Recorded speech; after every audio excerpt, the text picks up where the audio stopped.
Retrouvez dans un instant une rencontre à la librairie Ombre Blanche, mardi 31 mars 2026, avec Charles Dantzig, auteur d'essais, romans, pièces de théâtre et poèmes, tels que Proust Océan, Dictionnaire égoïste de la littérature française, Histoire de l'amour et de la haine, Paris dans tous ses siècles, Démocratie de bord de mer, Rototo Ier, publié chez Grasset. Il y présentait ce jour-là son nouvel ouvrage, Inventaire de la basse période, l'abécédaire d'un monde occidental se dirigeant vers la tyrannie, l'une de ses obsessions, de A comme autoritarisme à Z comme zèle, ou quand la force remplace le droit et que les ennemis sont déjà à l'intérieur. Charles Dantzig était en discussion avec Jean-Antoine Loiseau.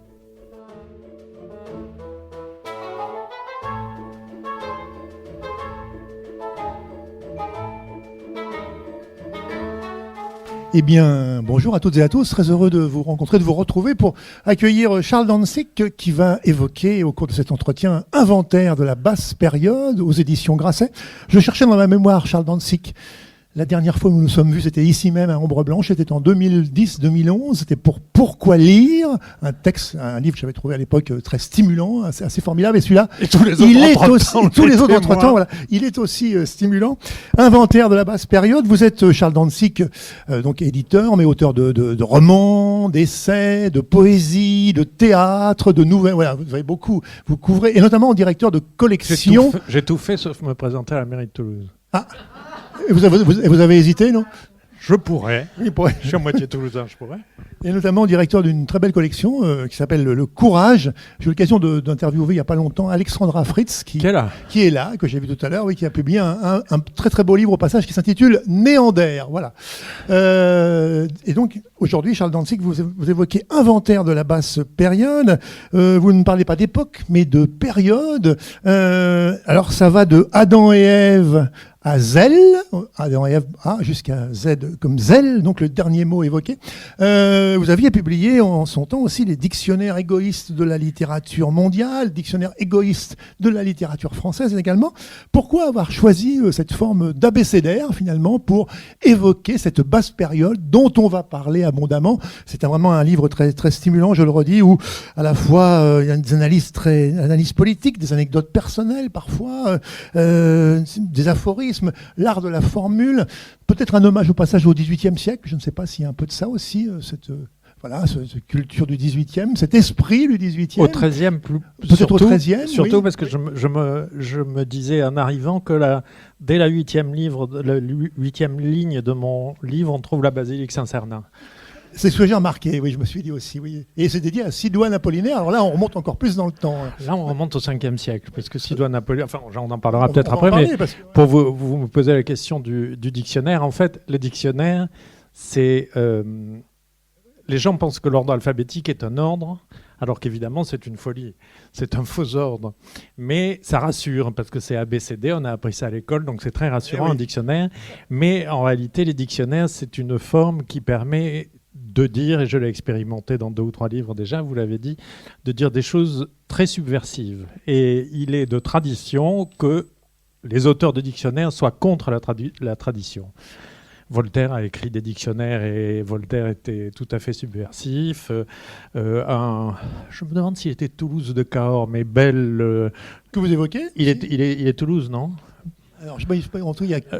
Village d'Ariège. L'Ariège, Carlabeil. Eh ben, il a aussi, c'était le premier à employer le mot humanisme, il a été très embêté par Louis XIV, etc. Bref, il a écrit des dictionnaires, il était très subversif. Pierre Larousse, qui a écrit un dictionnaire qui avait l'air très très calme, en fait était un dictionnaire très nerveux, parce que par exemple à la lettre N comme Napoléon, il dit la première phrase est quelque chose comme traître anciennement connu sous le nom de Bonaparte. Pas mal. Et donc les dictionnaires avec leur air très sage et un peu scolaire permettent de dire des choses que...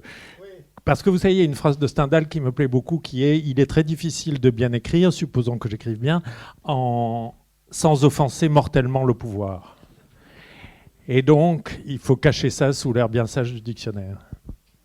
Mais quand même, pourquoi justement avoir choisi cette forme même ? Eh bien, je viens de vous le dire. Non, mais vous auriez pu faire un essai plus, sans... Mais Si je ne l'ai pas fait, c'est que je voulais faire un dictionnaire. C'est heureux. C'est heureux. Mais, et donc, je ne peux pas vous dire mieux parce que de toute façon, je suis assez peu du genre à faire des traités en 3 parties, 3 sous-parties. J'ai fait du droit ici, enfin au bout de la rue, là, au bout de la rue des lois. Donc les 2 parties, les 2 sous-parties et les raisonnements, j'en ai fait pendant de très nombreuses années et ça me suffit. Ça n'est pas mon genre. Le droit m'a appris beaucoup de choses, sauf à écrire. Mais il m'a appris une chose, c'est que je crois que la seule chose que j'ai retenue, j'ai quand même un doctorat de droit, et j'ai retenu une chose, c'est dire à quoi servent les études, c'est qu'il ne faut jamais rien tenir pour acquis sans connaître la source. Ça, c'est une leçon de droit et qui est imparable. Moi, quand on me dit une chose, je cherche à savoir d'où ça vient et qui l'a dit. Alors, le livre on peut parler de Sidoine Apollinaire. Qu'est-ce qu'il représente pour vous? Parce que le livre est dédié à la mémoire de Sidoine Apollinaire et il y a même au cours du texte, vous revenez sur lui à plusieurs reprises. Eh bien, j'ai dédié Sidoine Apollinaire. Enfin, c'est un livre qui est là parce que je crains que nous soyons au bord de chavirer dans la tyrannie. Et Sidoine Apollinaire était un écrivain romain, et c'est probablement le dernier des écrivains romains. Il est du 5e siècle, et il est tellement le dernier des écrivains romains qu'il a connu le dernier empereur, il a épousé sa fille, et puis après, les empereurs, les Romains étaient habitués à ce qu'on appelle la décadence, parce que la décadence, ça n'existe pas. La décadence, c'est tout le temps, on vit, on est décadent soi-même. Mais il y avait des coups d'État, un empereur était renversé, il y en avait un an après, puis 3 ans après. Donc ils étaient habitués à ça, et le pauvre Sidoine Apollinaire a dû se dire « Mon Dieu, il y en aura peut-être un qui reviendra un jour », comme ça se produisait depuis 50 ou 80 ans. Et puis non, et donc il s'est exilé, il est venu en France, enfin ce qui n'était pas la France encore, il s'est établi en Auvergne, il a baissé la tête devant le nouveau pouvoir qui était le pouvoir chrétien. Il est devenu évêque de Clermont en Auvergne. Et là, il a laissé 3 livres dont nous disposons, qui sont encore édités, qui sont 2 livres de correspondance magnifiques et un livre de poèmes magnifiques. Et on voit là un homme qui a connu la civilisation, assisté petit à petit, mais par des toutes petites choses, et principalement, enfin en grande partie, en tout cas, par le biais du langage, et j'en parle dans mon livre parce que je pense que nous vivons une période de langage avarié, il a vécu... Je vais vous donner un exemple. J'étais sur Instagram en arrivant et je vois une publicité d'un rappeur qui dit, sympathique, hein, il s'adresse à son public, il dit « Et gros, si t'es pas une pute, viens à mon concert ». Je trouve que c'est un peu dégradé parce que c'est pas très aimable pour les putes et non mais c'est vrai, qu'est-ce que c'est que cette façon de parler? Et bref, et Sidoine Apollinaire est l'homme qui a inventé le mot barbarisme dans le sens mal parlé. Parce que le mot barbare existait, c'était un mot grec comme on sait, les barbares étaient les gens qui vivaient à Tournefeuille, quoi, qu'ils n'avaient pas bien parlé, qui vivaient dans le bled d'à côté. Et le mot barbare existait, et lui a inventé le mot barbarisme, et dans ses lettres, il dit « Mon Dieu, le latin est plein de barbarisme, on ne sait plus parler ».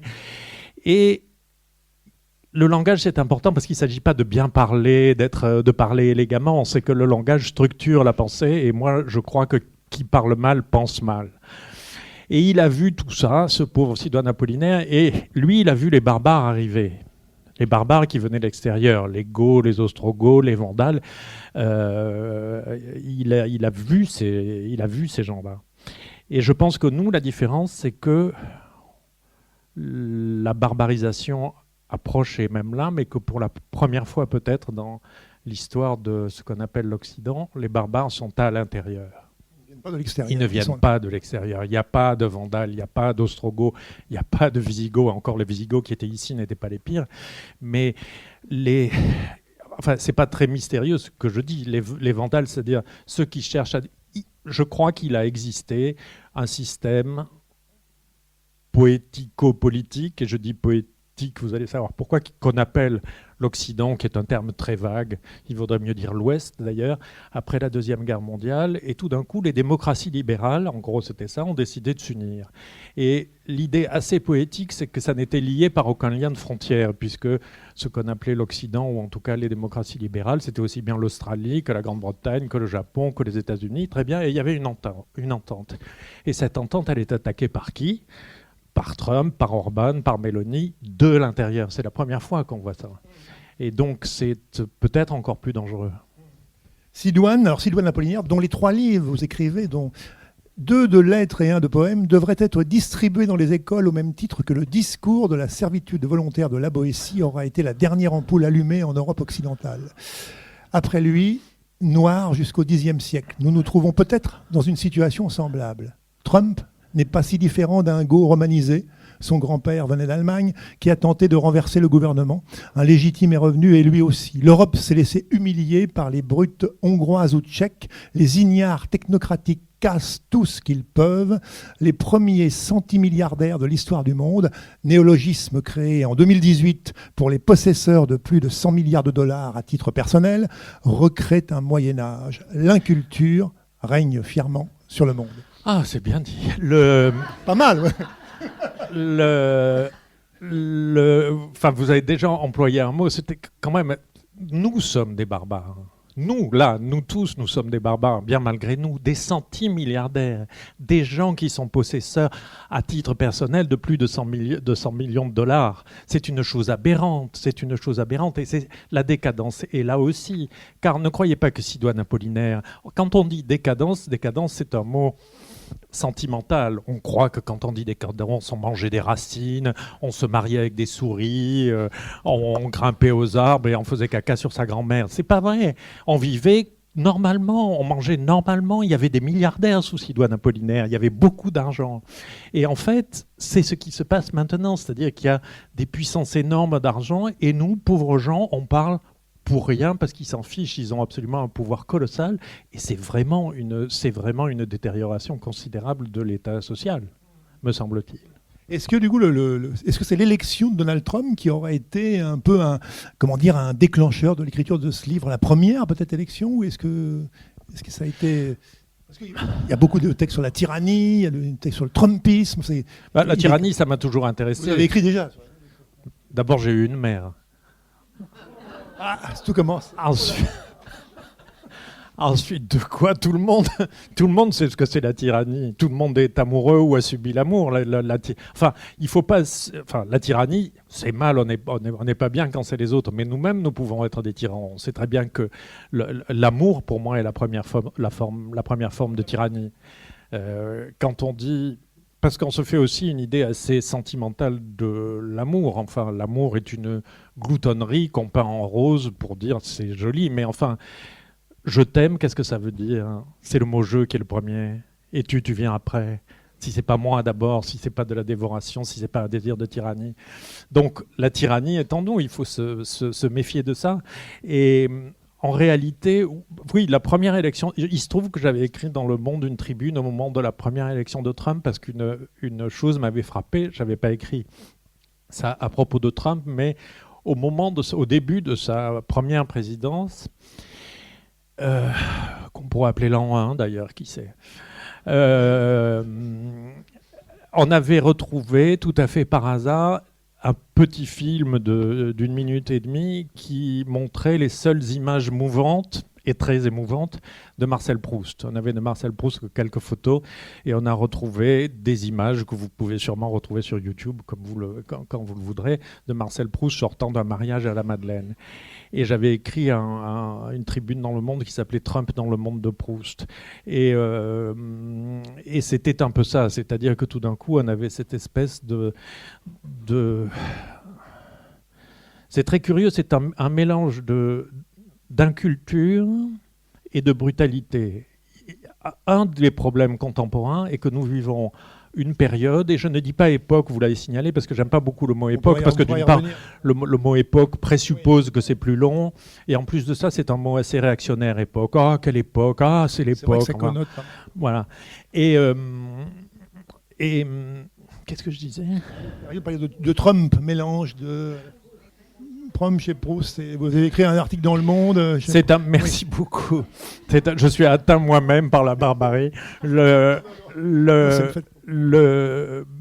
qui est assez frappant dans le monde contemporain, c'est que nous vivons dans un monde, et je ne suis pas quelqu'un qui pense que c'était mieux avant, moi je pense que tout a toujours été pire.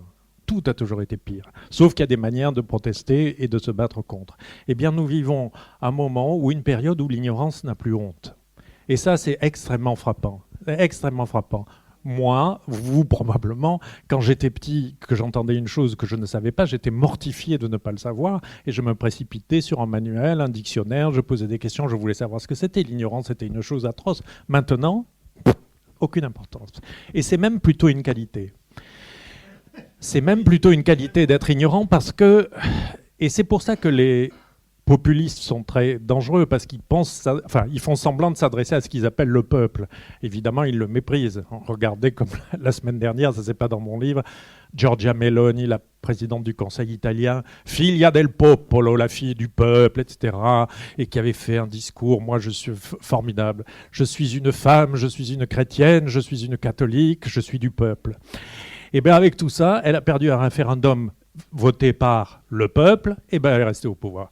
Donc voilà ce que sont ces gens. Et en réalité, je crois que l'ignorance, l'inculture qui sont au pouvoir se vantent et c'est un avantage. Je crois que par exemple, il ne pourrait pas exister, comme j'ai connu quand j'étais enfant, de campagne électorale française où un candidat soit promu pour son intelligence. On avait connu ça avec Giscard d'Estaing. Moi, je me souviens très bien, ma chère mère, qui votait pour Giscard, disait « Ah, il est très intelligent, il est énarque, il est polytechnicien, etc., etc. » Et ça faisait partie du discours. Depuis quand avez-vous entendu parler d'intelligence pour un candidat? C'est une chose qui a l'air inégalitaire, qui a l'air odieuse. Et donc, c'est toujours pareil. On flatte l'ignorance des gens et on la flatte, d'abord parce que c'est très confortable d'être soi-même ignorant, mais on la flatte parce que un peuple ignorant, ça vaut mieux qu'un peuple cultivé, n'est-ce pas? Un peuple avec des références, qui sait ce qui s'est passé avant, qui sait ce qui risque de se passer, et qui a autre chose qu'une attention span, comment dire, un délai de concentration de plus de 2 minutes. Oui. Donc, les délais de concentration, ça doit être la durée d'un reel de TikTok, je pense. Oui, c'est emmerdant pour Marcel Proust. C'est vrai que c'est emmerdant pour Proust. On n'est pas dans la même catégorie. Ben, ça c'est un truc qui m'est arrivé une fois à la télévision. Une fois, j'ai été invité il y a quelques années pour un de mes livres qui marchait très bien au journal télisé. Alors, les émissions de télévision, c'est pas très grave. Le journal télévisé, c'est un peu intimidant parce que machin. Oui, il y a un peu. Et le rédacteur en chef, j'arrive évidemment à l'avance, et le rédacteur en chef, pour me faire un frais, me donne un whisky et me montre ce qu'il y a dans son bureau, mes ordinateurs, mon machin.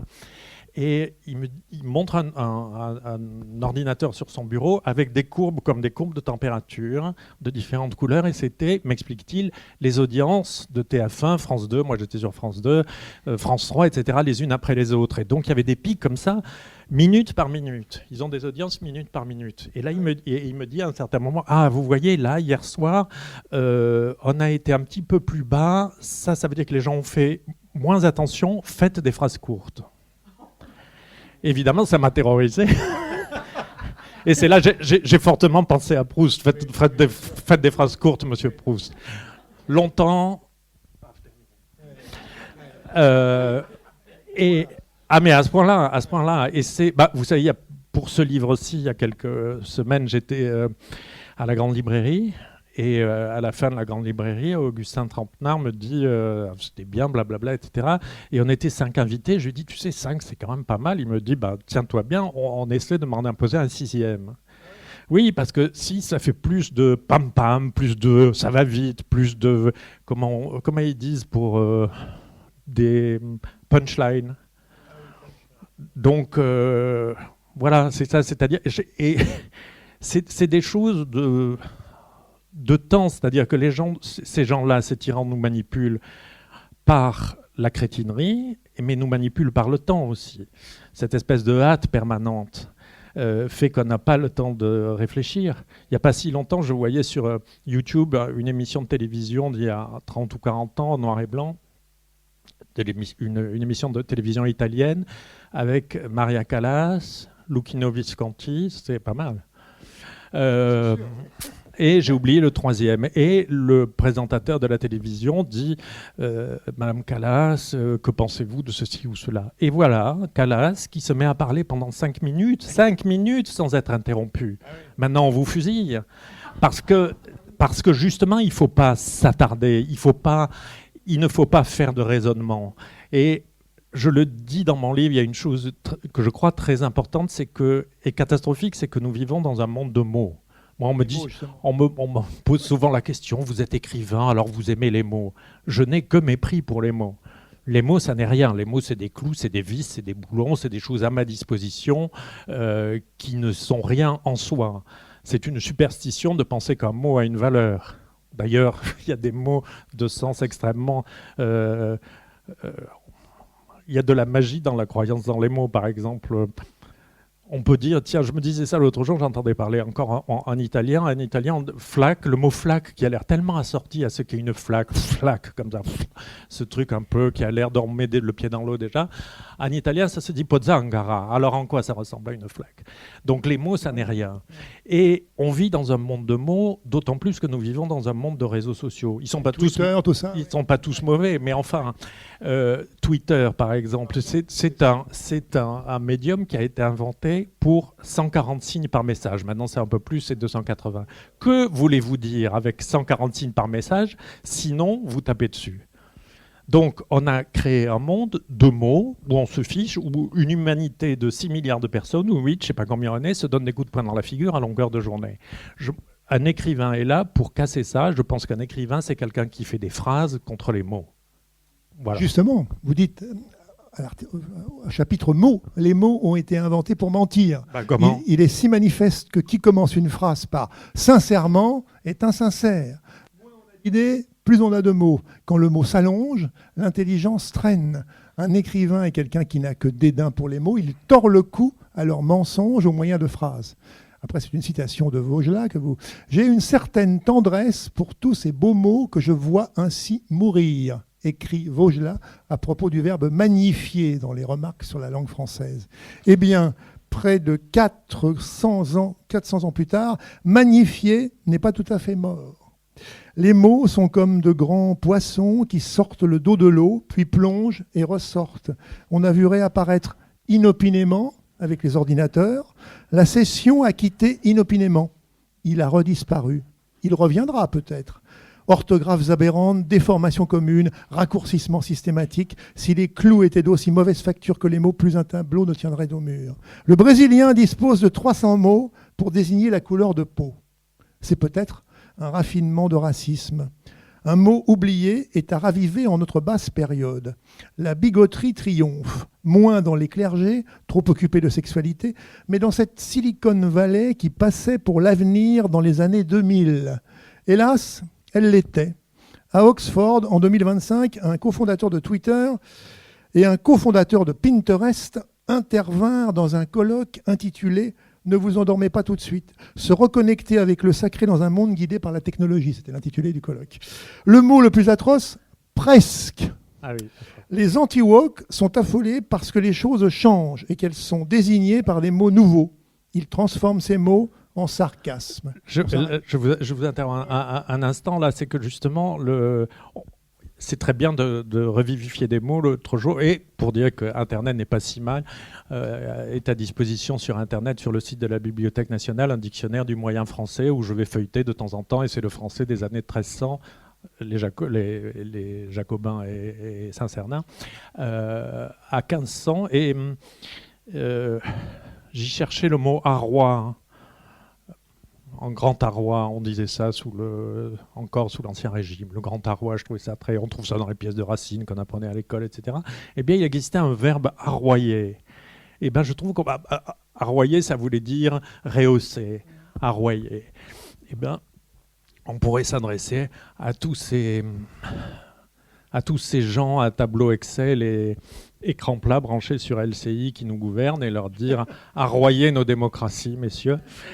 Et d'autre part, vous citiez le mot woke. Ce qui m'intéresse là, c'est qu'il m'a semblé constater que depuis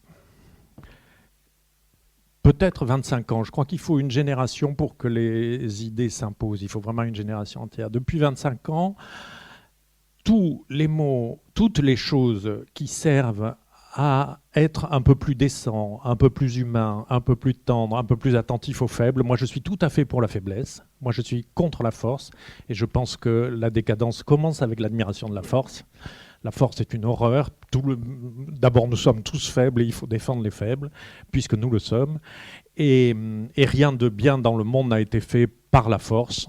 Les forces, c'était Bismarck, c'était Mussolini, c'était tous ces gens-là, on les connaît, c'est Trump. Eh bien, depuis 25 ans peut-être, chaque fois que des gens entreprennent d'être humains, on invente un mot ou on prend un mot et on en fait un sarcasme et on persifle. Et on a eu pensée unique, et on a eu politiquement correct, et on a eu tout ce que vous voulez. Tout ça, c'est dans le livre. Tout ça, c'est dans le livre. Et maintenant, on a woke ou wokisme. Ils sont là, tous ces réacs, ils sont comme des poules dans un poulailler. Mais tout ça, ils sont grotesques, ils sont ridicules, mais des gens le croient parce qu'ils disent le wokisme est partout. Qu'est-ce que c'est ? Montrez-moi le wokisme, dénoncez-moi le wokisme. Qu'est-ce que c'est ? Le wokisme, ça veut dire il faut être bien élevé avec les gens qui sont faibles, il faut être décent avec les gens qui sont faibles. Et c'est ça qu'ils ne veulent pas. Et chaque fois, ils tentent à ridiculiser ces termes-là. Et ça, c'est dramatique parce que c'est la force et les coups de poing qui sont valorisés en permanence. Vous écrivez donc il y a un avis d'inventaire qui ouvre le livre, vous écrivez l'amour, l'ambition, l'art, l'urbanité, la jalousie, la sexualité, l'argent, la bêtise, le langage, les passions ne sont pas à part de la vie publique. Je ne crois pas à la nature humaine, je ne crois pas à la nature, je ne crois pas au temps, je ne crois pas à l'historicisme, je ne crois pas à la causalité, je ne crois pas au destin, je crois à l'espace, je crois à l'imagination, je crois aux êtres, je crois aux actes et aux pensées. Basse période, avec un point d'interrogation, ce n'est pas triste, c'est une cause de combat. La vie, la féroce vie, toujours à dompter. C'est vrai que c'est un livre de combat. Moi, je l'ai lu comme ça. Oui, enfin, j'espère. Un côté irrespectueux. Moi, je suis tout à fait contre le respect. Le respect est une notion de mafieux. Quand on regarde, je connais pas beaucoup de mafieux à part quelques politiciens pour lesquels on vote, mais quand on voit les films de mafia, la série de Coppola, etc., Le Parrain, c'est you owe me some respect. Et c'est aussi un mot de canaille de banlieue. Il m'a pas respecté. Et quand j'étais petit, moi, ma mère me disait, tu me dois le respect. Ça veut dire ferme-la. C'est tout. Le respect, c'est une horreur. Je ne demande pas qu'on me respecte, moi. Le respect, c'est une horreur. C'est vraiment une injonction au silence. Moi, je veux de la déférence, du tact, de la tendresse, mais pas de respect. Personne n'est respectable. Aucune idée, aucune personne n'est respectable. Parce que on commence par le respect et on finit par la statue de Staline de 15 mètres de haut, vous comprenez ? Mais j'ai lu cet extrait, c'est qu'il y a l'importance de l'imagination dans votre livre. Ça revient à plusieurs reprises. Et l'imagination, c'est finalement peut-être l'une des ennemis de cette basse période, peut-être l'ennemi principal, je ne sais pas comment. Oui, probablement. C'est une chose excessivement rare et une chose... Enfin, il y a deux choses détestées, c'est l'intelligence, mais c'est toujours un peu délicat de parler de l'intelligence parce que celui qui parle de l'intelligence a l'air de présupposer qu'il est plus intelligent que les autres.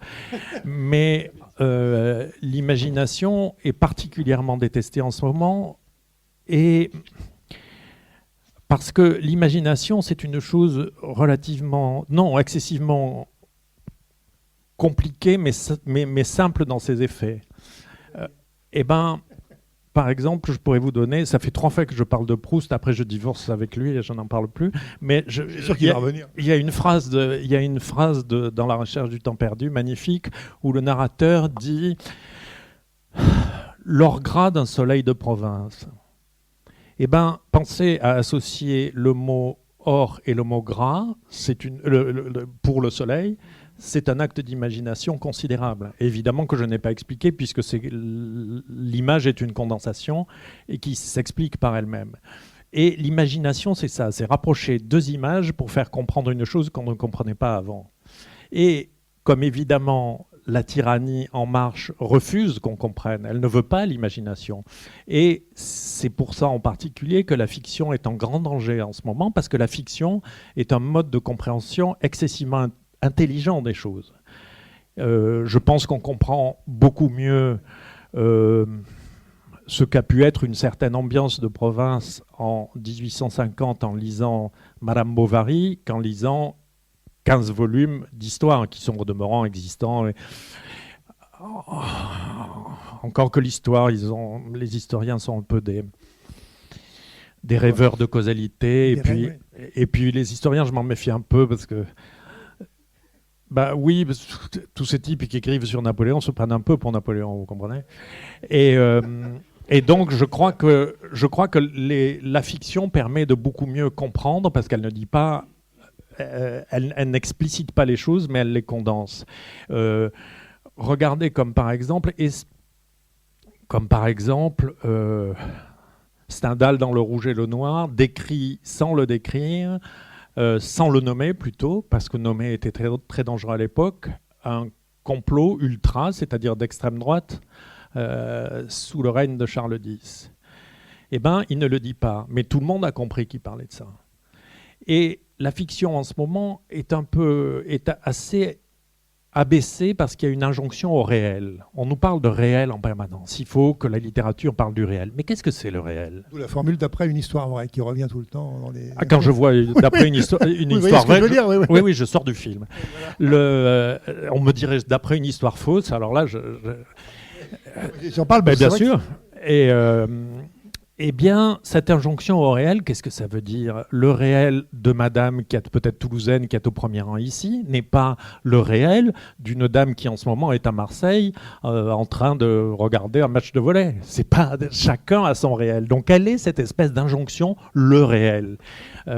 Et ça veut dire justement, n'ayez pas d'imagination et croyez au discours et à l'éloquence. Parce que la littérature, c'est pas un discours. La littérature n'est pas de l'éloquence, c'est autre chose. C'est même la seule forme d'écrit qui ne soit pas destinée à persuader par l'éloquence.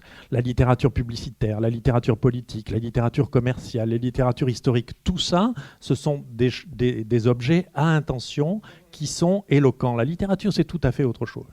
Et le réel, n'oublions pas que le réel, ça existe quand on se prend un doigt dans une porte, ça c'est très certain. Mais sinon, le réel, ça a toujours été une injonction terroriste. Au XXe siècle, le réel a été une injonction des deux idéologies les plus criminelles de ce siècle, qui ont été le réalisme socialiste de notre ami Zhdanov au service de Staline. Et là, tout d'un coup, étaient interdits tous les romans qui ne parlaient pas d'une certaine façon des ouvriers et des mineurs. Et si on parlait d'un papillon dans le ciel, on était fusillé très rapidement. Donc voilà une forme de réel. Et l'autre forme de réel qu'on a un peu oubliée et qui venait d'une autre idéologie mortifère était le chantage au réel de l'Action française qui a affecté la France pendant toute la première moitié du XXe siècle, parce que ces gens-là, les Maurassiens, c'était le pays légal contre le pays réel. Le réel, c'était eux, évidemment. La légalité, ça leur allait pas, donc eux prétendaient que le réel, c'était eux. Donc tout ça, c'est un chantage. Ce sont des mots magiques, il ne faut pas croire à ça. J'ai une très grande méfiance contre tous les mots qui prétendent véhiculer une moralité. Le mot légitimité me paraît très douteux, par exemple. La légitimité, c'est toujours brandi quand on n'a plus la légalité avec soi.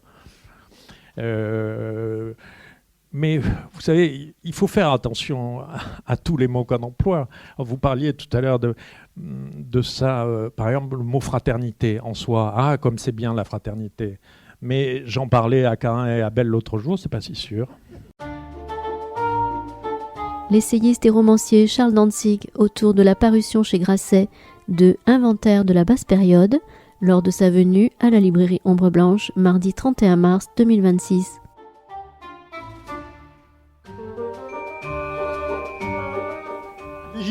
La légitimité est une notion magique destinée à peindre l'illégalité en doré. Et ben voilà. Ça, c'est quand même, voilà, tout est dit en fait. Je renie 10 ans d'études de droit d'un seul coup. Enfin, la légitimité, c'est très simple. Ça a été inventé. Il y a un amphithéâtre Jean Bodin à la fac de droit à côté. Jean Bodin était un de ces juristes très prestigieux qui emmerde tous les étudiants de droit de France parce qu'il doit y avoir des amphithéâtres Jean Bodin dans toutes les facs de droit. Et c'est le monsieur qui, sous le règne des Valois, qui branlait un peu moins dans le manche qu'avant, mais enfin qui voulait assurer leur autorité, ont tout d'un coup eu ce juriste qui a dit la légitimité. Et là, c'est comme par hasard, c'est à ce moment-là que, vous savez, tout va de pair. La légitimité, c'est merveilleux. C'est comme le pompon dans le manège. Oups, j'ai tiré la légitimité, je suis roi de France. Et c'est à ce moment-là, au moment où on a créé la légitimité, qu'on s'est mis à se couvrir devant les rois de France. Avant, on avait le droit de parler, de se découvrir. Avant, on avait le droit de parler au roi couvert. Et ben, on a enlevé son couvre-chef. On s'est mis... Ça date d'un peu avant. Et d'ailleurs, c'est un peu dans Sidoine Apollinaire, c'est l'apparition du voussoiement, par exemple, est une chose extraordinaire. C'est une chose extraordinaire, l'apparition du voussoiement. C'est arrivé précisément à la fin de l'Empire romain. Sidoine Apollinaire, qui parle beaucoup de barbarisme, s'adresse comme un vieux romain à ses interlocuteurs en les tutoyant. Tout le monde se tutoyait, comme on fait d'ailleurs encore en Italie maintenant très souvent.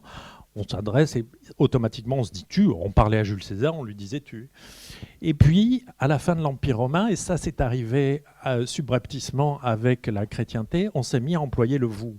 Et les vieux romains, et d'ailleurs Sidoine Apollinaire le fait parce qu'étant évêque, il s'adresse de temps en temps à son surévêque en lui disant vous. Eh bien, c'était scandaleux pour les vieux romains. C'était le signe que la tyrannie arrivait, de dire de dire vous à quelqu'un. Et ça allait aussi avec la génuflexion devant le pouvoir qui n'existait pas avant. Moi, j'ai bien connu des Alexandrins de l'an 300 avant Jésus-Christ. Ils n'étaient pas contents contre Alexandre le Grand, parce qu'Alexandre le Grand, il s'était mis une couronne sur la tête, il se faisait traiter comme un roi oriental, il se faisait voussoyer, et on s'agenouillait devant lui. Les vieux Grecs n'étaient pas contents. À chaque époque, il y a des moments de tyrannie. Et en général, on admire celui qui est le plus tyran de tous. Oui. Mais oui. Regardez ici comme nous admirons ce cher Louis XIV. Oui. Louis XIV était un terroriste. Dans les mémoires de Saint-Simon, le mot le plus fréquent à propos de Louis XIV, c'est terreur. Il terrorisait les gens. Et ça va de pair aussi, d'ailleurs, parce que ça n'est pas non plus très séparé, tout ça, d'une forme de machisme. Je ne pense pas que si les femmes gouvernaient le monde intégralement comme les hommes l'ont fait pendant très longtemps, ça serait nécessairement mieux, parce que nous avons tous connu Margaret Thatcher et la veuve de Mao, et Elena Ceausescu, mais enfin, il y a une forme de machisme là-dedans, et d'ailleurs dans la tyrannie qui revient maintenant, le trumpisme est un machisme évident, enfin tout ça c'est quand même des gros crétins velus, quoi. En réalité, je pense que, en fait, le monde ne devrait être gouverné que par des gays. Ça serait très très simple. Il y aurait beaucoup moins de bagarres, beaucoup moins de guerres. On dirait à Trump, oh là là, t'as raté ton maquillage. À J.D. Vance qui se maquille comme une folle perdue, ou t'as raté ton ricil. La guerre est gagnée, c'est fini. Il y a Trumpisme, évidemment, tyrannie, c'est vers la fin du livre, tueur d'État, typographie de la tyrannie, tyran. Mais ça, vous savez, je parle beaucoup de... Tyrannicide et tyrannophore. Tyrannophore, c'est un mot que j'ai inventé pour ceux qui apportent la tyrannie. Mais il y en a beaucoup. Et là, je parle beaucoup de Trump. Mais vous savez, Trump, c'est très bien, si je puis dire, mais on vit en France. Et la France est, je pense, très préparée à la tyrannie. D'abord, je crois que la France est un pays, dans l'ensemble, réactionnaire, elle a toujours été. La France est un pays très peu démocrate. Je crois que les Français n'aiment pas la liberté, ils aiment la contestation, c'est autre chose. Donc, aimant la contestation, ils pensent qu'ils ont la liberté, mais si on compte le nombre de régimes réellement démocratiques que nous avons eus, avec des élections au suffrage universel direct, avec une liberté de la presse, etc., je l'ai compté dans mon livre, il doit y avoir à peu près 90 ans d'histoire de France. Le reste, c'est des régimes autoritaires. Et nous vivons sous une constitution qu'à titre personnel, je trouve excessivement dangereuse. Je trouve aberrant qu'on élise au suffrage universel un président de la République qui ait autant de pouvoir. Comment voulez-vous qu'un type qui ait 30 millions de suffrages et tous les pouvoirs qu'il a ne devienne pas dingue, ne se prenne pas pour Jules César, Alexandre le Grand réunis?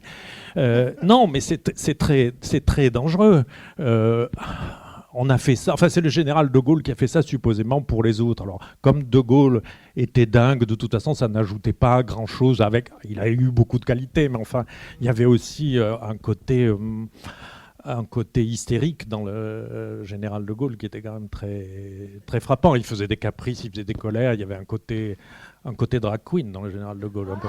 Ça c'est inattendu. Un peu, finalement, un peu, et puis je mets mon uniforme quand je suis pas content, et il en savait d'ailleurs, il était pas dépourvu de sens de l'humour. Les gens aiment bien, je crois, regarder les discours de Gaulle ou les conférences de presse de Gaulle, et de Gaulle avait...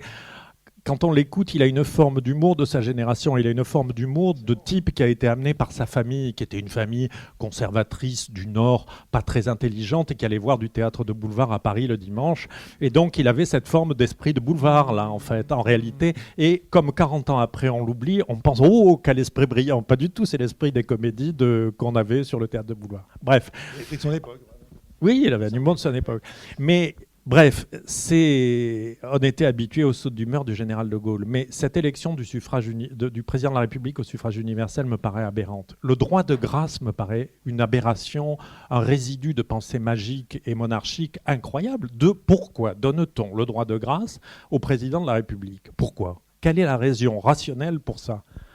Alors, aux États-Unis, on comprend, ça sert à gracier tous les voyous de la Terre pour Trump, etc. Mais qu'est-ce que ça veut dire? Pourquoi sinon un résidu de ça, de pensée arriérée, magique, selon quoi une personne a un pouvoir sacré simplement parce qu'il a été élu? Ça me paraît aberrant.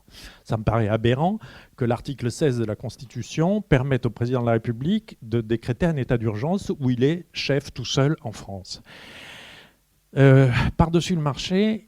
Il y a aussi beaucoup de choses qui me paraissent dangereuses. Là, c'est pas de la politique pure, c'est de la politique juridique, si je puis dire. C'est que depuis des années, nous avons intégré dans la Constitution française et dans la loi ordinaire des dispositions d'état d'urgence.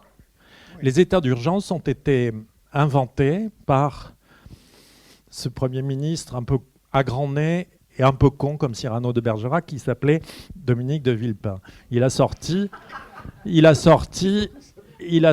Oh, écoutez, il nous embête sans discontinuer, on peut bien se moquer d'eux.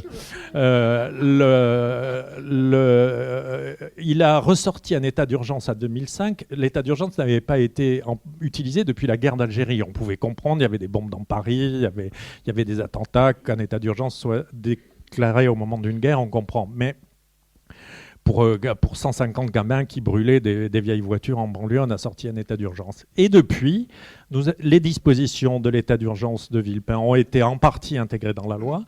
On nous a inventé, au moment du Covid, je pense que dans, mettons, 200 ans, quand la nouvelle renaissance Covid, c'est le chapitre du livre Covid aussi. Quand la nouvelle renaissance sera arrivée après notre période de barbarie, on jugera probablement que la tyrannie a été considérablement aidée par la période du Covid. Parce qu'on nous a inventé un truc qui n'existait pas, qui était l'état d'urgence sanitaire. Pouf, état d'urgence sanitaire. Et nous avons été enfermés 2 fois intégralement, comme ça ne s'était jamais vu dans l'histoire du monde. L'autre jour, à la même émission, je l'avais vérifié avant de l'écrire dans mon livre, mais je l'ai vérifié une deuxième fois en parlant à Patrick Boucheron à la fin d'une émission de télévision. Vous savez, l'historien qui a fait le très bon Histoire personnelle de la France. Non, histoire... C'est sur la peste noire. Là. Oui, mais je cherchais son histoire de France. Bref, et merci, Histoire mondiale de la France. Et j'ai vérifié ça avec lui. Même au moment de la peste noire, jamais un pays entier n'avait été confiné. On fermait un bout de quartier d'Avignon, un bout de quartier de Marseille, un bout de quartier de là, parce qu'il y avait des gens qui mouraient, on ne savait pas bien, par précaution. On a fermé des pays entiers. Et nous, on est resté là, et on a fait ça, et on a été habitués à la tyrannie comme ça. Et beaucoup de gens étaient contents. Beaucoup de gens étaient très contents. Moi, j'ai connu des gens qui sortaient « Ouh, mon Ausweis pour sortir, pour montrer à la flicaille ». Enfin, c'était effroyable. Il fallait une autorisation pour sortir à 1 kilomètre de chez toi. Moi, dans mon quartier, il y a une vieille dame qui a fait un arrêt de bus en trop qui a pris une contravention. C'était quand même une dangereuse terroriste. Et Non, mais c'est vrai. Et on a fait et par-dessus le marché, supposément, moi je me méfie des moments d'unanimité nationale, c'est toujours terrible. Les gens qui applaudissaient aux fenêtres, pour moi, c'était affreux. Le personnel médical qui applaudissait. Ils applaudissaient eux-mêmes. Ils s'applaudissaient eux-mêmes parce qu'ils étaient contents. Ils pensaient qu'ils étaient vertueux, machin. J'applaudis, machin. Et d'ailleurs, un copain à moi, c'est arrivé un de mes amis qui était médecin au moment du Covid, qui était avec sa petite amie sur le balcon et fumait une cigarette. Et dans la cour de leur immeuble, ils n'ont pas applaudi, ils fumaient leur cigarette. Il y a une voisine qui les a injuriés. Alors, salaud, vous n'applaudissez pas, ils étaient médecins.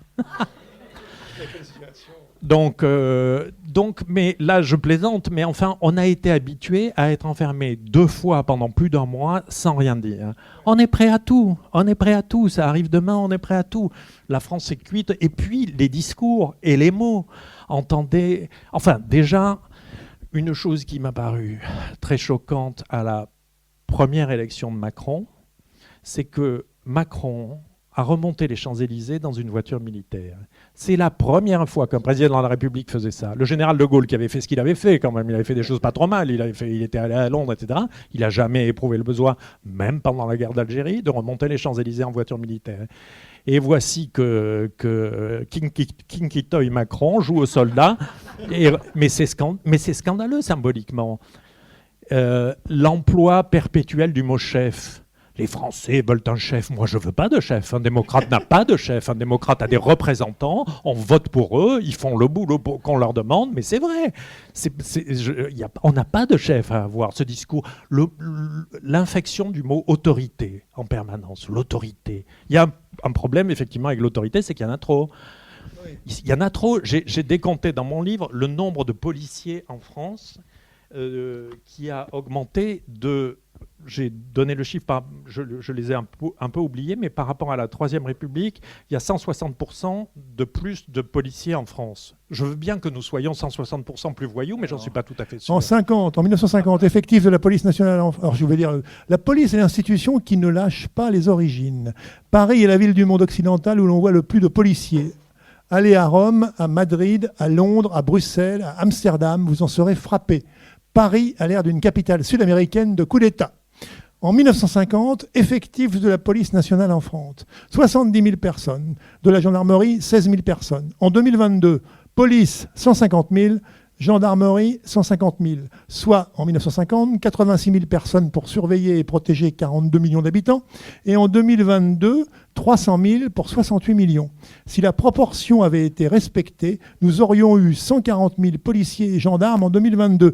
Les Français ont dû devenir un peuple de canailles. Ben voilà. Donc, on se laisse intoxiquer par des discours tyrannique, c'est effrayant. Et là, la candidature à la... D'ailleurs, ça m'a frappé. Paris, c'est vraiment une ville où il y a des flics partout. Moi, je suis arrivé à Toulouse, j'avais envie de voler toutes les bijouteries. Il n'y en a pas un. J'en ai pas vu un.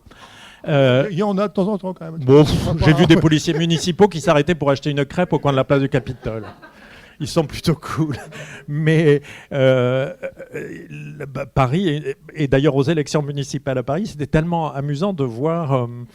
combien il y avait une concurrence pour Rachida Dati disant « Je vais faire embaucher 4000 flics, Mariani, le Rassemblement National, moi 8000, CNAFO, moi 10 000, etc. » Et ça passe parce qu'on a l'habitude d'entendre ce mot-là. On dit « Voilà, on manque d'autorité. Oh, les enfants sont mal élevés embauchant des flics. Enfin, qu'est-ce que c'est que c'est... » Et il y a un mélange total de désir... d'autorité, le macronisme fuit. Chapitre chef, certains hommes mettent les pieds sur la table du monde, il est à craindre que cela n'impressionne les peuples, ces chefs. C'est ce qu'ils appellent des chefs. L'assurance est comique, le sourcil froncé, le menton en l'air furieux et un bord de semelle sale. Ben voilà pourquoi il faut se moquer d'eux et être irrespectueux, parce qu'il ne faut pas leur montrer qu'on a peur, ils ne veulent que ça. Ils ne veulent que ça. Ces gens, vous savez, j'ai assez tendance à penser qu'un grand homme est un petit homme avec un grand chapeau. Et donc, de temps en temps, il faut leur dire, c'est pas grave, t'es élu président de la République, mais ça va pas durer, c'est pas grave. Et si on commence à trop respecter les attributs du pouvoir, on est fichu parce que c'est un retour à la pensée magique. J'ai remarqué que le début, peut-être, bon, c'est un abécédaire, vous allez me dire, bon, forcément c'est l'ordre alphabétique, mais on a parlé de l'amour tout à l'heure, on l'a évoqué comme ça au passage, mais il y a peut-être dans les premiers chapitres des mots qui sont plus de l'intime, plus de l'ordre, l'amour de l'art, l'amour, enfin bon.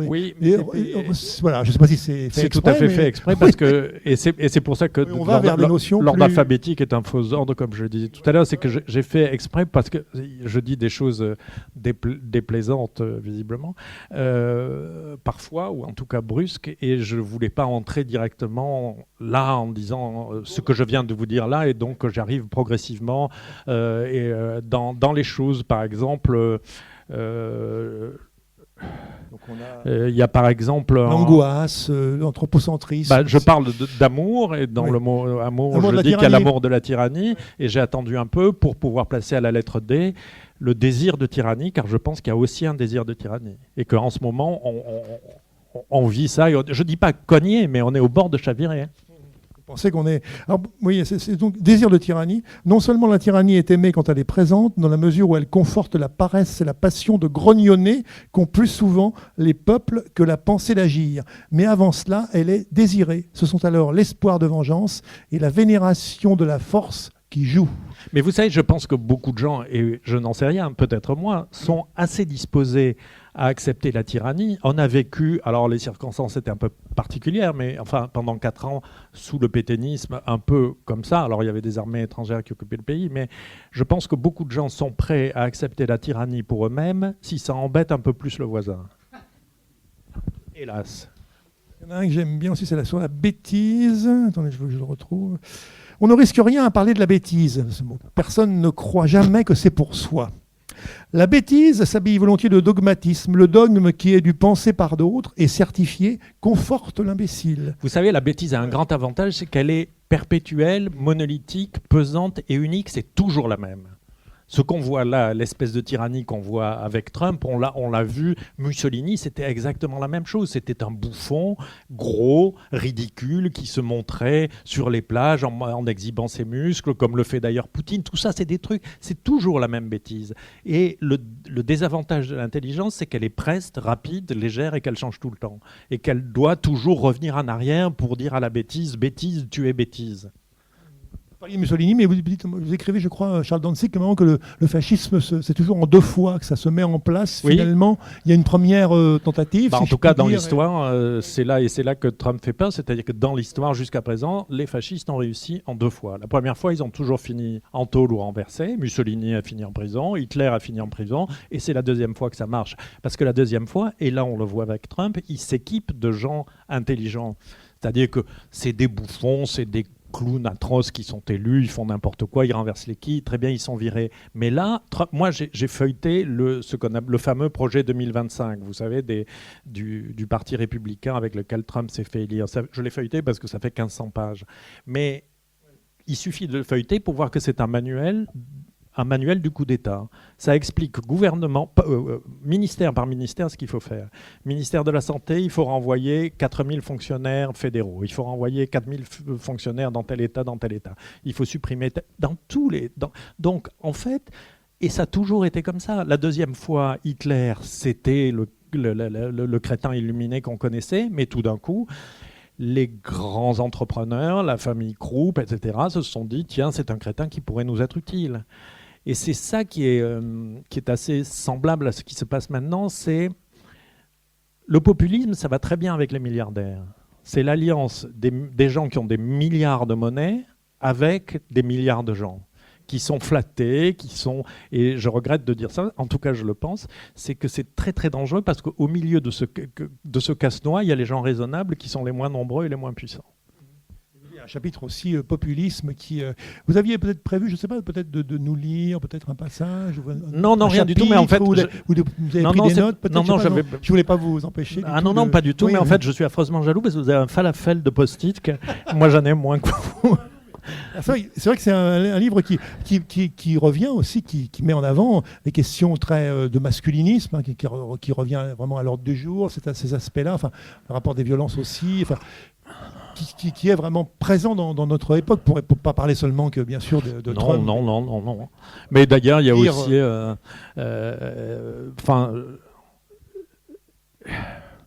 Il y a un livre que je cite dans le mien, qui est un livre, je ne devrais pas en citer d'autres, après les gens ne vont pas vouloir lire le mien, un livre d'un philosophe allemand qui s'appelle Günther Anders, qui a été, que vous connaissez, qui a été accessoirement le premier mari de Hannah Arendt, et qui a écrit un livre qui est un chef-d'œuvre qui s'appelle L'obsolescence de l'homme, qui date de 1956 et qui raconte de manière extrêmement brillante comment... Le livre commence par une visite. Étant juif, il s'était exilé aux États-Unis et il vivait là-bas. Il raconte qu'avec un ami, il va visiter un garage de voitures et son ami achète une voiture et il est tellement fier de sa voiture son ami finit par lui dire « La voiture, elle est mieux que nous, elle est mieux finie que nous ». Et il a constaté là cette espèce de révérence que nous avons eue envers les machines. Et c'est très frappant. Maintenant, toute machine est révérée, et regardez l'espèce de vent de panique qui se passe avec l'intelligence artificielle. L'intelligence artificielle, d'abord, il y a une usurpation considérable, c'est que ça n'est pas une intelligence. C'est tout sauf une intelligence. Celui qui a été intelligent, c'est celui qui a appelé ça intelligence. C'est une base de recherche de données qui, jusqu'à présent, est quand même assez erratique. Moi, j'ai fait des recherches et des exemples sur quelqu'un que je connais bien et qui est moi. Il y a beaucoup d'erreurs. J'ai posé des questions en disant, on m'a dit il faut croiser pour vraiment tester l'intelligence artificielle. Donc j'ai croisé, il faut poser deux types de questions. Et j'ai dit quels sont les rapports de Charles Dantzig avec tel écrivain dont il est de notoriété publique que nous détestons. J'ai une page. Charles Dantzig et machin s'adorent. Dantzig a préfacé un livre de choses. Lequel chose a préfacé un livre de Dantzig. Ils ont d'ailleurs des idées communes. Il n'y a pas d'idées plus différentes que les nôtres, etc. Et j'ai été assez effrayé parce que je me disais d'abord que si des gamins faisaient comme nous, on faisait quand on passait le bac, il m'arrive d'être au sujet du bac et qui se réfère à ça, ça serait rempli d'erreurs. Et puis surtout, je me voyais devant justifier moi-même que ce qui était écrit était faux.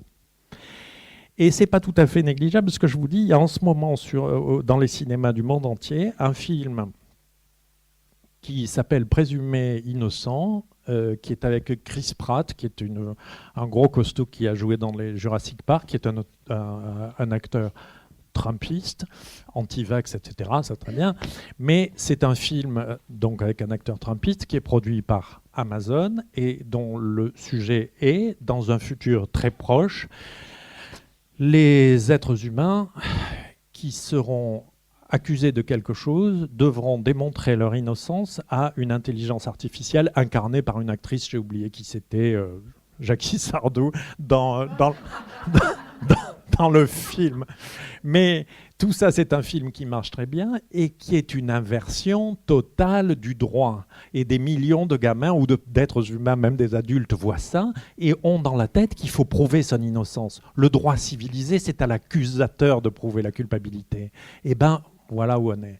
Donc, pour revenir à l'intelligence artificielle, nous avons la terreur que ça soit plus fort que nous. Mais c'est nous qui l'avons inventé. Quelle est cette idée que ça pourrait être plus fort que nous? Mais évidemment, on est dans une période où l'être humain a décidé qu'il était inférieur à tout. Moi, ça m'a beaucoup frappé. Il y a peut-être une dizaine d'années, je le dis dans le livre, quand pour la première fois, un ordinateur a battu aux échecs un très grand champion. Et là, machin a été battu par l'ordinateur. Et alors, ça prouvait quoi? L'ordinateur avait été inventé par un être humain. C'est comme si tout d'un coup on disait « Oh là là, je suis très inférieur à mon médecin, la fraise de mon dentiste est plus intelligente que moi », c'est à peu près aussi stupide comme raisonnement. Mais cette espèce... Et tout ça, ça me paraît important parce que ce sont des faux raisonnements anti-humanistes. C'est que tout ce qui est humain, d'où la bande de mon livre, qui est un mot que j'ai inventé, tout ce qui est inhumain est valorisé en ce moment. Voilà. On parlait du masculinisme, donc ça, j'aime partie. Oui, parce que je pense que dans machisme, il y a machine. Il y a un chapitre machine dans votre. Il y a macho. Bon, c'est assez simple. Vous mettez un mec devant un capot ouvert, il a le nez dedans. Je vais montrer une machine à un mâle. Il s'en approche, il l'observe avec minutie. Le monde n'existe plus. Il est la machine. Le machinisme est un machisme. Pour les dévots des machines, en 2024-2025, les cuisses du joueur de tennis Holger Rune étaient une œuvre d'art. Au repos, galbé, lisse, du marbre chaud, en mouvement, un système de muscles se mouvant avec une efficacité discrète. Machine, où est ta sensualité ? Mais voilà. Non, mais c'est vrai. Et vous comprenez que, de manière plus générale, si on se met à accepter notre infériorité en tant qu'être humain, on est tout à fait prêt à accepter qu'un tyran nous dise « vous êtes inférieur et obéissez-moi ». Moi, je sais. Tout ira mieux un jour. Car je pense que de toute façon, le bien gagne toujours. C'est simple. C'est pas un livre non. pessimiste. Enfin, c'est ni optimiste ni pessimiste. Non, c'est ni optimiste ni pessimiste. C'est à la fois... Je sais plus qui disait, un écrivain du XXe siècle disait « les optimistes sont des imbéciles heureux et les pessimistes sont des imbéciles malheureux ». Il ne s'agit pas d'être l'un ou l'autre, mais je pense que de toute façon, le bien gagne toujours, sinon nous serions tous morts. On a traversé depuis le début de l'humanité des périodes atroces. Nous n'y sommes pas encore, nous entrerons peut-être là-dedans, et puis peut-être que ça finira un jour, je n'en sais rien, personne n'en sait rien, mais enfin on a toujours surmonté ça. Mais il se trouve que,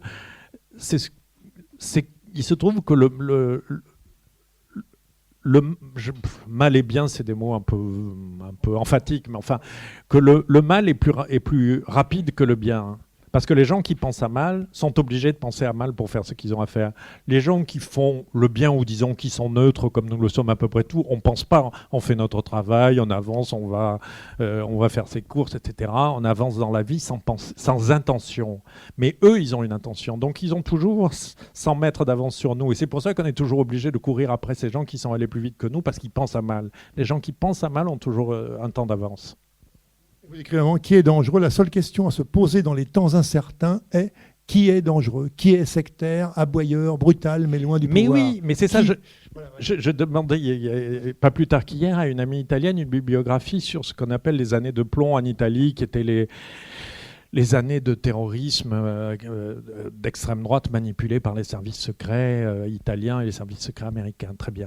Et elle me répond une bibliographie en disant « Et ça aussi, sur les brigades rouges, etc. Qu'est-ce qu'on a déconné avec ça ?» Elle est assez âgée, elle n'était pas dans les brigades rouges, mais enfin... Et je lui dis « Mais ne me réponds pas ça, qui est dangereux en ce moment ? C'est pas les brigades rouges.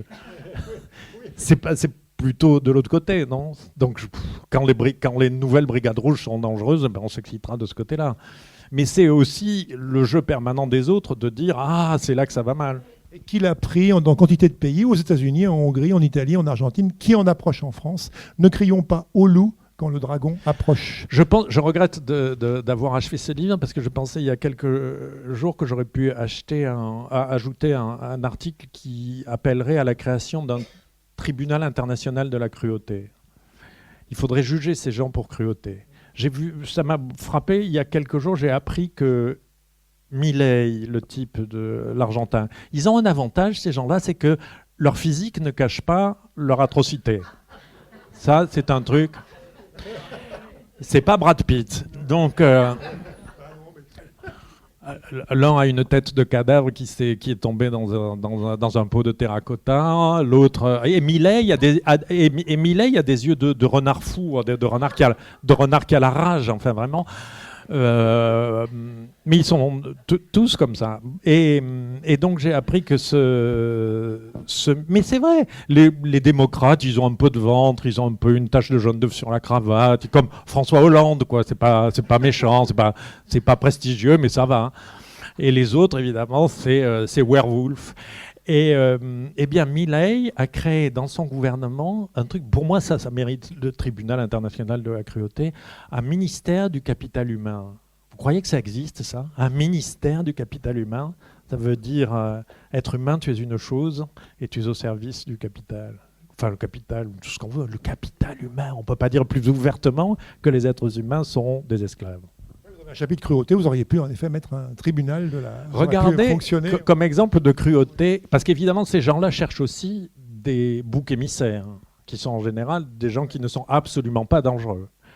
Je raconte dans mon livre qu'à son discours d'investiture, à son deuxième mandat, Trump a passé 10 minutes de son discours à attaquer les trans. Excessivement dangereux par rapport à Poutine, etc., etc. Et d'ailleurs,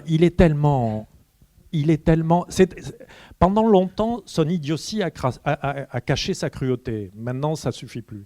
Mais par exemple, dans son discours, il fait une grande sortie en disant « Et d'ailleurs, le wokisme est tellement dangereux que les laboratoires pharmaceutiques américains font des recherches sur des souris transgenres. Il s'agit de souris transgéniques. Et donc, aussitôt après, il interdit, ou il prétend interdire les sportifs trans. Moi, j'ai aucune idée là-dessus, mais il prétend les interdire dans le sport. Très bien. D'ailleurs, là, hier, la ministre de la Justice, qui a l'air d'une sous-maquerelle de la Wehrmacht, poursuit un État pour avoir accepté les trans dans les compétitions sportives. J'ai fait une recherche, le nombre d'athlètes trans déclarés aux États-Unis, car les athlètes sont obligés de se déclarer à partir de l'université, comme ça ils sont très sportifs à l'université, au lieu d'étudier Einstein, ils font du rugby. Et alors, ils sont obligés de s'inscrire. Sur 500 000 athlètes inscrits, le sport est... je ferai un jour un livre contre le sport, mais je pense que le sport aussi est un truc très dangereux. Le sport, vous en parlez. Et il y a 500 000 athlètes déclarés aux États-Unis. Sur 500 000 athlètes, combien y a-t-il de trans déclarés ? 40. Grand danger. Grand danger. Et il y a 15 jours de ça, pour le tribunal international à la cruauté, l'État du Kansas, dans le sud, a interdit aux trans de conduire. Il les a privés de permis de conduire. Le prétexte juridique, ces gens sont toujours très raffinés quand il s'agit de justifier. Le fanatisme, c'est quand la méchanceté se pense justifiée en raison. Écrivez. Je viens de l'inventer. Oui. Mais je pense que c'est ça. Et là, leur fanatisme est, en fait, ces gens, on doit leur interdire de conduire, car quand ils ont passé le permis, ils avaient un autre sexe. Donc, on doit leur interdire. Mais enfin... Peut-être que madame, vous passez votre permis, vous étiez blonde. On devrait vous le retirer.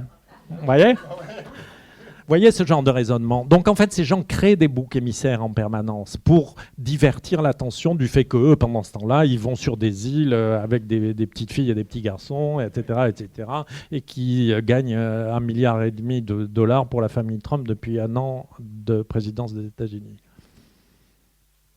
Un chapitre milliardaire aussi qui est assez gratiné aussi. Alors, nous en France, on a des milliardaires assez intéressants. Moi, j'aime beaucoup. Je ne les nomme pas et je nomme assez peu les gens parce que je ne fais pas des attaques ad hominem. Je pense que la plupart de ces gens sont plutôt des symptômes de quelque chose. Donc, je ne les nomme pas toujours. Je dis par exemple le président de la République numéro 4 pour éviter de dire... 6. Voilà. Eh bien, moi, j'aime bien Sterrin, par exemple. Sterrin est formidable. Il a des tableaux Excel et il note. Moi, je connais quelqu'un qui l'a rencontré, un journaliste, et le type vous pose des questions. Il a l'air de. Il a des petites lunettes d'acier, comme ça, il est blafard, il a l'air déjà du cadavre qui sera. Et il pose des questions aux gens. C'est un pédant de premier ordre. Il leur pose des questions sur la marche de la France, ce qu'ils en passent, etc. Et il les note. 6,5 sur 20, 5,5 sur 20, etc., etc. Et puis après, il finance évidemment des festivals dans toute la France où il s'agit de dire que enfin tout ce qu'on imagine. Vous savez, il y a aussi dans tout ça, je parlais du président de la République numéro 6. Et alors, je voulais pas.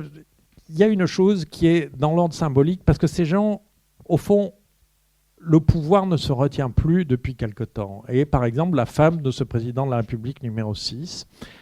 Quand elle est devenue sa femme, enfin, disons les choses, quand Carla Bruni est devenue la femme de Sarkozy, il y a eu, dans le Vanity Fair français, un shooting, je le raconte dans mon livre, où Carla Bruni, donc femme du président de la République, était sur le toit de l'Élysée, en robe longue, attachée à la hampe du drapeau français en souriant. Vous imaginez Yvonne de Gaulle. Non, mais... c'est au-delà même de la rigolade, c'est-à-dire que ça prouve que le pouvoir ne se sent pas obligé d'avoir une tenue. C'est-à-dire, la République, c'est une rigolade. Je suis en robe longue sur le toit, mon Dieu, comme c'est amusant. Et c'est dramatique, parce que ces gens-là s'arrogent, en plus du pouvoir, tout le manque de retenue qui les sert. Le pouvoir, si ça n'a pas un peu de retenue, c'est excessivement dangereux. C'est pour ça qu'il faut aussi des symboles et dire le président de la République ne peut pas faire ci, ne peut pas faire ça. Enfin, où lui-même se crée où ces gens-là doivent se créer des obstacles. Il ne se les crée plus. Tout est possible.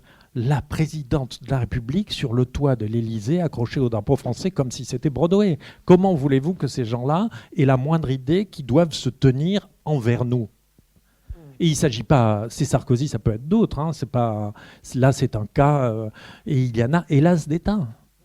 Et ça prouve que le pouvoir est déchaîné. Et c'est ça qui est dangereux. Il y a aussi un chapitre sur la vulgarité, puisqu'on est dans votre livre, qui est l'avant-dernier. Ça me rappelle un sketch de Sylvie Joly. Je ne sais pas si vous vous rappelez Sylvie Joly, qui disait moi, j'ai horreur de la vulgarité. Il n'y a pas de comble à la vulgarité parce que la vulgarité est un comble. C'est le début. Avez-vous des questions, des remarques ou des réflexions pour Charles Dantzig, donc inventaire de la basse période chez Grasset? À vous entendre, un peu comme le dictionnaire du diable, vous voyez de quoi je vous parlais. Donc, merci, c'est un génie. J'ai pensé à ça, au dictionnaire du diable. C'est un livre d'Ambrose Bierce. C'est exact, absolument. C'est américain du 19e, voilà. Ambrose Bierce, c'est admirable, il a écrit des nouvelles. Je vous interromps, je vous laisse la parole après. Ambrose Bierce a écrit des nouvelles admirables que j'ai rééditées dans une collection que je dirige qui s'appelle Les Cahiers Rouges. Et il a connu la guerre de sécession. C'est mieux qu'Edgar Poe. Il a écrit des nouvelles admirables, très très brèves, très sèches, qui parlent principalement de la guerre de sécession, avec un flegme qui montre que... Moi j'ai une règle, quand j'écris, c'est que tu n'as pas besoin de dire que la baleine est grosse.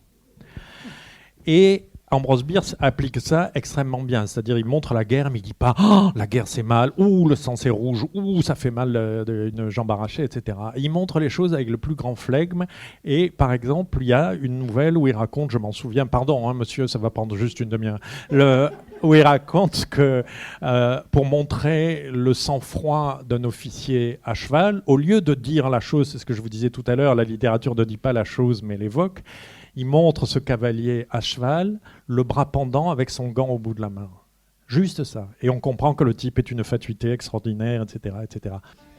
Merci beaucoup, Charles Dantzig. On va passer aux dédicaces inventaire de la basse période chez Grasset.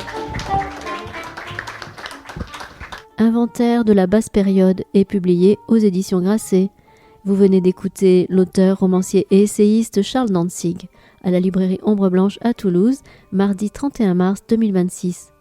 Rencontre réalisée et mise en onde par Radio Radio avec Radio Radio Plus et Radio Terre.